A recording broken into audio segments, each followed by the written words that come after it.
and all the rest. Who can tell what's hidden away inside the story chest? Tales and yarns and fables, ballads, songs and jests. So join us as we rummage in the magic story chest.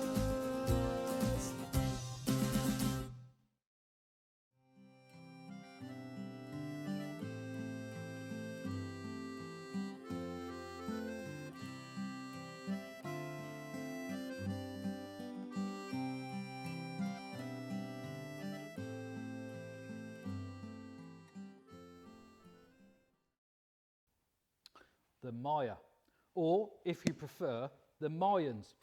I get asked about the Mayans all the time because it's a fascinating subject and nobody knows anything about it. I bet your parents or guardians didn't learn a single thing about the Mayans when they were in school back in the old days, and we certainly didn't when I was at school. I had to learn about the Mayan civilization and their violent history and all the brilliant stories for myself. And one of the ways I started was by learning about the Mayan gods. I'm going to start by doing the whole teacher bit because there are some important things you need to know if we're going to get anywhere with this subject. The Mayans were a Mesoamerican civilization. That means they were from America before it was America.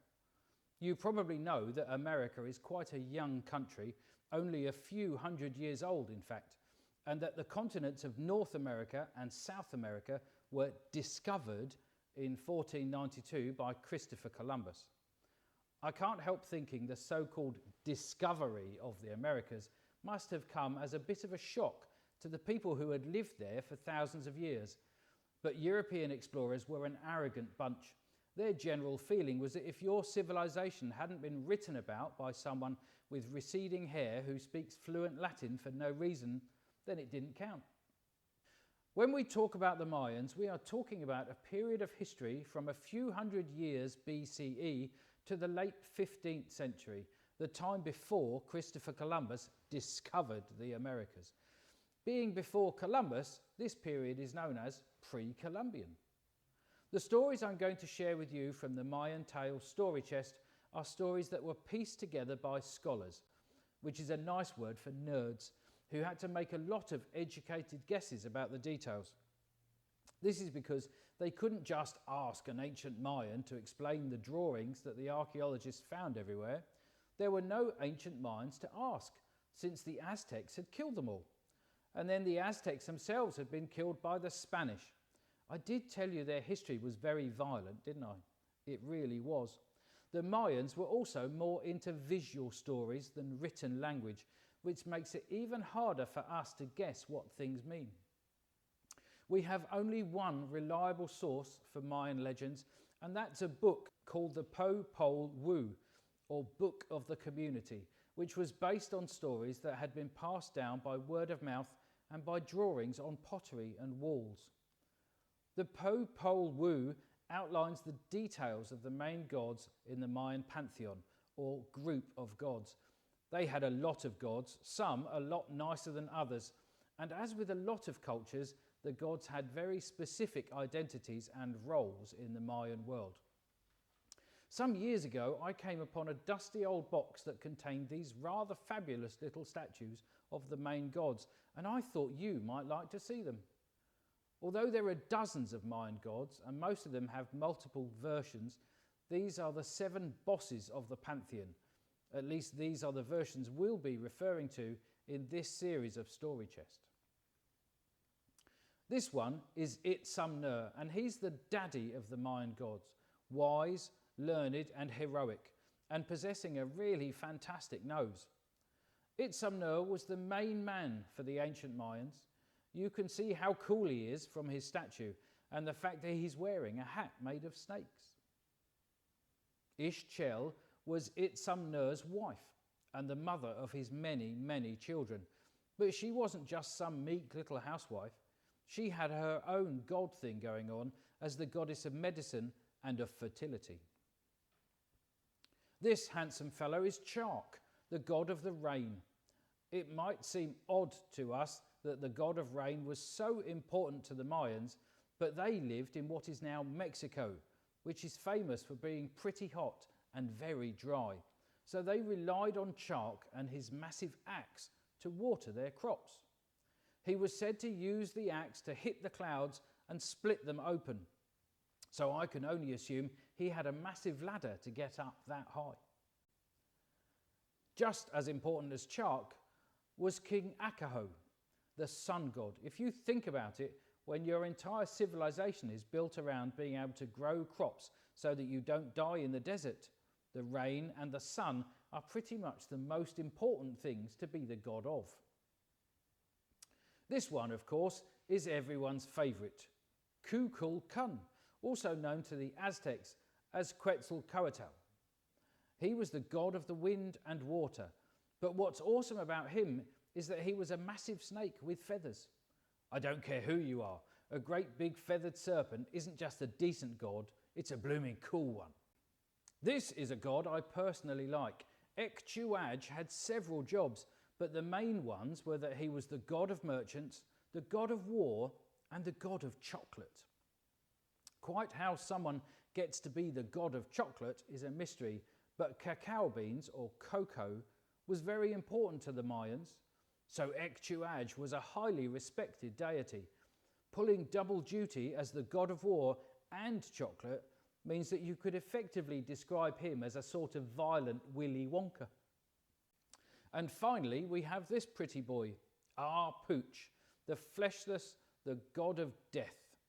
He was in charge of famine and sickness and farting. He was the ruler of Xibalba, the Mayan underworld, and he had no skin, so whether you like him or not rather depends on your tolerance for stuff that's gross. So there they are, the magnificent Mayan 7. There are lots of stories about these gods and the various bizarre things they got up to, but we're going to start at the very beginning with the story of how Mayans believed the world was made. And this story doesn't include any of these gods. It's the story of the gods before the gods, the pre-gods, the parent gods. So here it is, the Mayan creation story, or at least one version of it. This is the story of Hurricane and Serpent.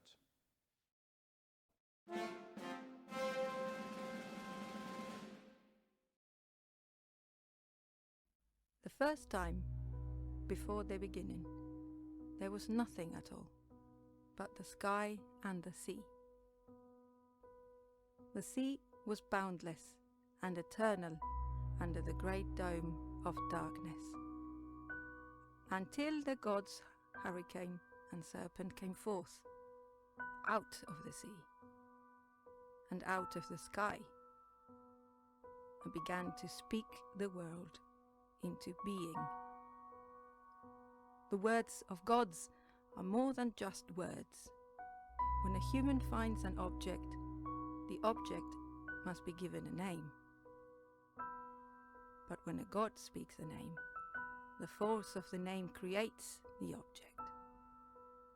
Mountain, said Hurricane, and the mountains rose. Valley, replied Serpent, and the valleys divided the mountains into ranges and reaches. Plateau, said Hurricane, and Serpent replied, forest.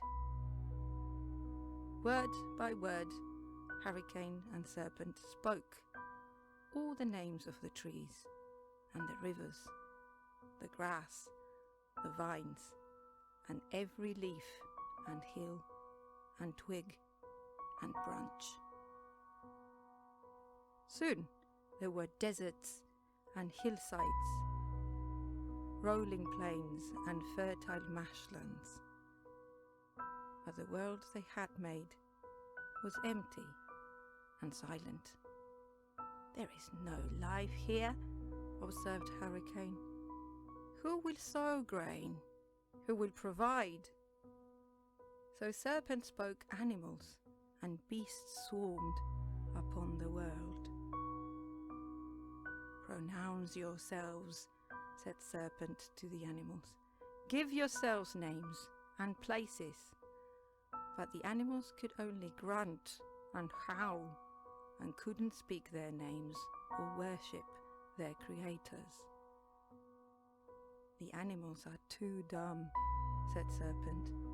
They will be the food and servants of the creatures we shall make to inhabit the earth. Hurricane spoke of the mud, and out of the mud grew people. These people were ugly, misshapen, their faces lopsided, and their heads could not turn. Worst of all, a single fall of rain could dissolve the mud people back into nothingness. Hurricane and Serpent chalked this attempt up to experience and wiped the mud people from the earth. Wood, said Serpent, and the trees brought forth wooden people.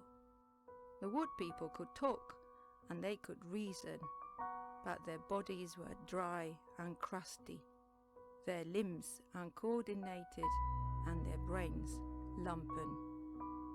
They had no memory, no emotions, and could not express respect to the gods. Furious, Hurricane sent a flood to kill the wooden people, angry at the second failure. The gods greatly desired to create a successful race of human beings who could worship them properly. Once this respectable line of beings was created, then the sun, moon, and stars would become visible. To ensure that this third and final experiment was successful, the gods sent 4 animals: a fox, a parrot, a coyote, and a crow, to find a location for the humans. Once these animals found a place, they brought back maize to grind into a paste which Hurricane and Serpent used to make the first human beings. From white maize, Hurricane and Serpent fashioned 2 men, and from yellow maize, 2 women. At first the gods were pleased with their creation and its thirst for knowledge, but soon the humans' knowledge rivaled that of the gods. If this were to continue, then the humans would not worship and respect the gods as they should. So Hurricane and Serpent clouded the humans' vision, taking away their ability to see too far or to know too much. The people began to multiply and fill the earth. However, the sun still had not risen, so the people wandered in the dark and soon began to suffer from starvation. The first 4 people climbed a mountain and prayed to the gods to help them. Hurricane and Serpent could now see that the people they had created from maize were not too clever and not too stupid, and most importantly, that they idolized and worshipped their creators. Satisfied at last, the gods set in motion the sun and the moon, and they lit the light sky with stars. The maize people and their many descendants became the stewards of the earth and the growers of crops. The creation was a success.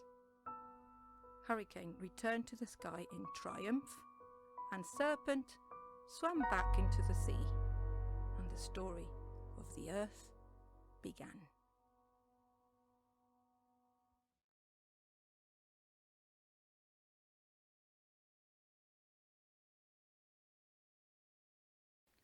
I've been staring at this corn for hours, trying to get it walking around and praying to me, but it's not working.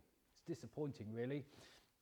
Now, that's the version of the Mayan creation story found in the Popol Vuh, but there were dozens of others, each with its own unique twists and details.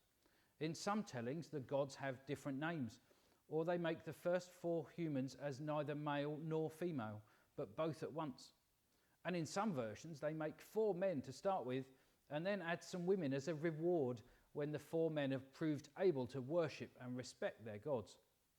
The detail that survives in every version of the story is this: corn.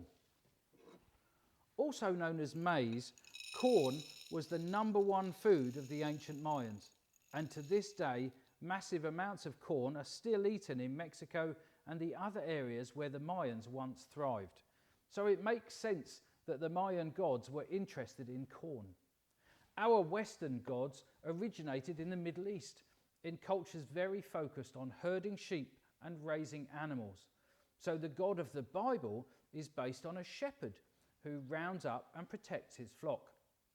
The Mayans didn't have much time for sheep and didn't actually have sheep, but they were really into corn. So they have farming-obsessed gods who made people out of corn. There's a lot more corn-based stories in Mayan tradition, including a really good one about how the human beings first discovered the yellow grain inside a whacking great big mountain. But that's another day, another story, and another visit to the Mayan Tales story chest. Goodbye.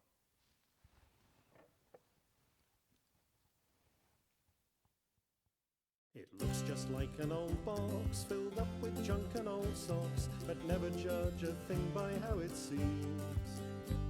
On the outside it's a casket, but if you simply ask it, it opens up into a world of dreams. Heroes, heroines, witches, wizards, fools and all the rest. Who can tell what's hidden away inside the story chest? Tales and yarns and fables, ballads, songs and jests. So join us as we rummage in the magic story chest.